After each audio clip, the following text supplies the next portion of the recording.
Okay, what is up? We're going to find the easiest way to find demand and supply zones and which ones are high probability compared to low probability. So let's get into it. So obviously in an uptrend, we're looking at demand zones. In a downtrend, we're looking at supply zones. We're always favoring market structure. That is the context. If price is going down, I'm not expecting possible demand zones to hold. If price is likely to go up, okay, I'm not expecting possible supply zones to hold. That's how you're going to get smoked. So how do I find this? Well, the first thing is, again, this works on absolutely any time frame. It's the same concept.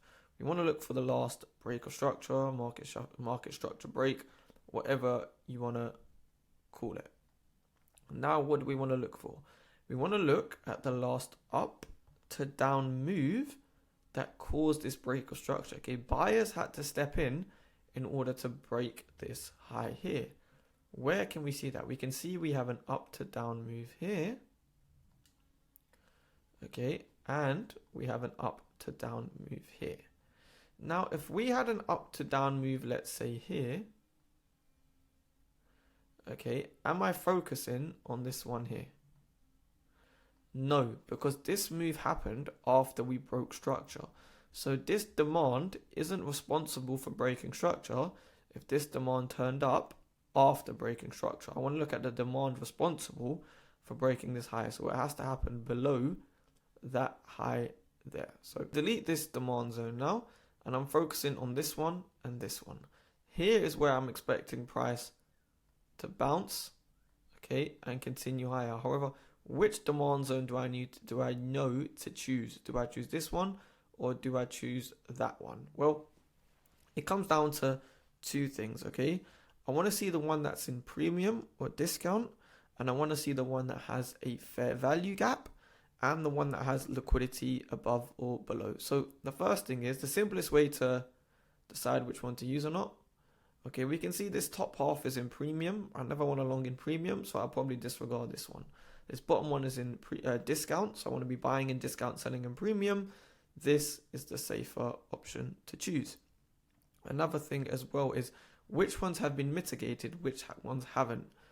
If we use this one, we don't really have any liquidity above, and price, yes, still needs to come mitigate it. We still haven't traded into it. However, we can see this one here, this up to down move. We have liquidity lying just above it, which is even better, and we haven't come mitigate it, right? I want to see price come to at least to 50% in order to count as a mitigation. We haven't, so we still have orders to fill in here. We have this liquidity here. I'd rather use this demand zone to look for price to continue in this intended direction. And now we'll go over to supply. So it's the exact same thing. We always want to see where market structure last broke, where our last break of structure was. We can see we had this low, we candle closed below it. Perfect. Now we want to see the last up to down movement that caused price to break structure. We can see we have this up to down movement here.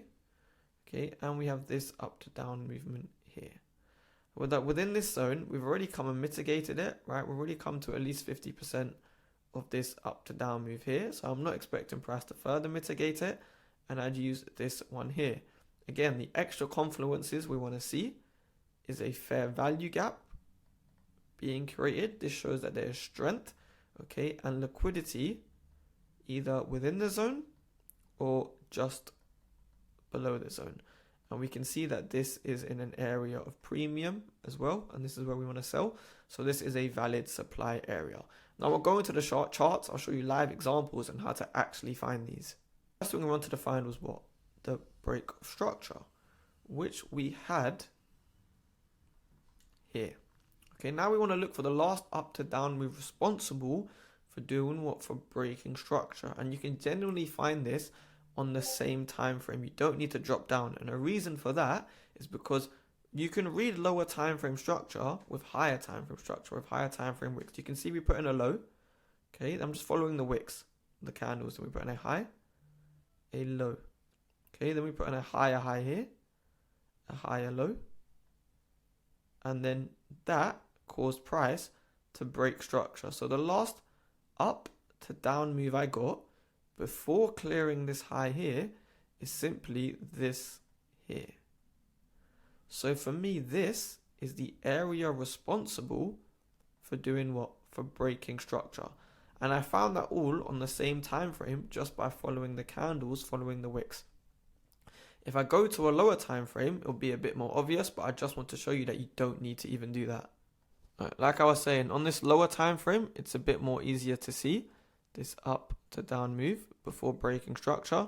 But again, we don't need to see that. But what we can see on a lower time frame is we also have all this liquidity lying underneath it. So like I said, this is a good area to look for this demand zone to hold and for price to continue. Now, this is our low of the range, right? Because this is the lowest point before we broke structure. So if I draw my premium discount, perfect. Now, this area, it is in discount. We have liquidity above it. It's the last up to down move we got before breaking structure. Now, I want to see confirmation in this higher time frame demand zone we found that we want to bounce up. So this is when I can stay on the lower time frame. I can look for confirmation. So I can see we put in a low. We come into this demand zone. I want to see some sort of confirmation. Okay, we put in this double bottom, which we know I like to say the W pattern. So if we run these highs here, right, I'd set my buy order here as soon as we run this high. Put my stop loss below, and I can target just below the high we came from. Okay, if I play this out on a higher time frame, right, this is the same higher time frame area we talked about. This was the SNDR we located. Now we have this lower time frame confirmation. Once we come above this high here, I'd look to buy. Perfect, I get tagged in there. Play price out.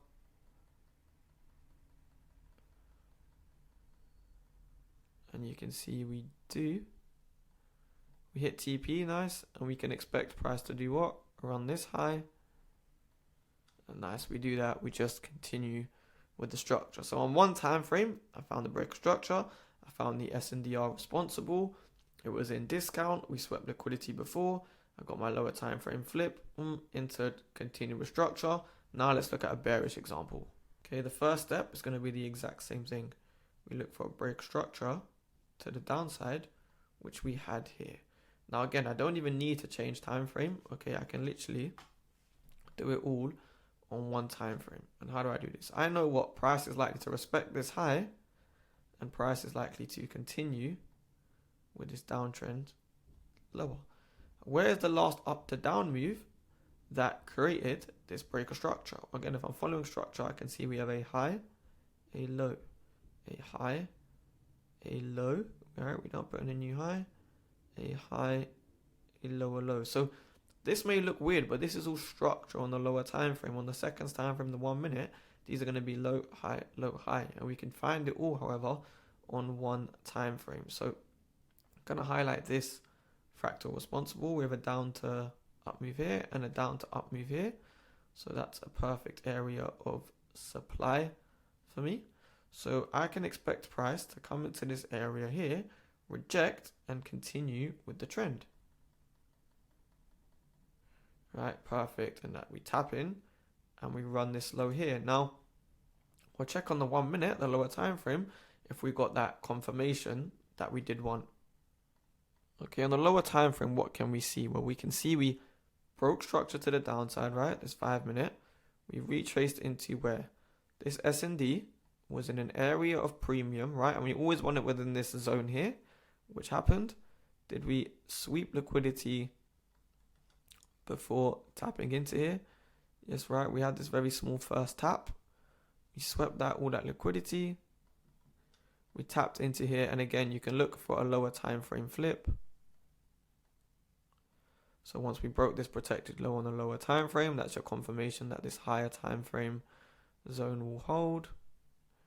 Right, and you can target the low.